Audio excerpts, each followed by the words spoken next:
Hello, welcome to another mini vlog. আন্দামানের second দিন আমরা গেছিলাম নর্থ বে আইল্যান্ড আর রস আইল্যান্ডে। ব্রেকফাস্ট সেরেই আমরা বেরিয়ে গেছিলাম নর্থ বে আইল্যান্ডের উদ্দেশ্যে। এই উত্তাল সমুদ্রের মধ্যে দিয়ে যাওয়ার একটা আলাদাই অনুভূতি ছিল। নর্থ বে আইল্যান্ডে মেনলি বিভিন্ন ধরনের অ্যাক্টিভিটি হয়ে থাকে, যেমন স্কুবা, স্নর্কলিং, সি ওয়াক। আমরা করেছিলাম সেমি সাবমেরিন।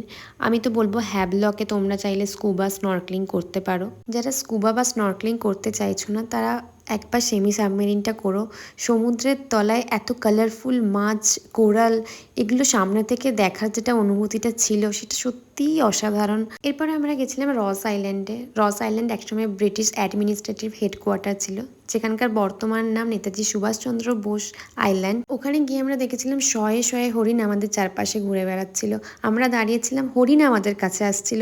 শুধু হরিণ না, ওখানে অনেক ময়ূর ছিল। আজকের ভ্লগটা এতটাই। কেমন লাগলো জানিও, ভালো লাগলে লাইক আর সাবস্ক্রাইব করে দিও। টাটা।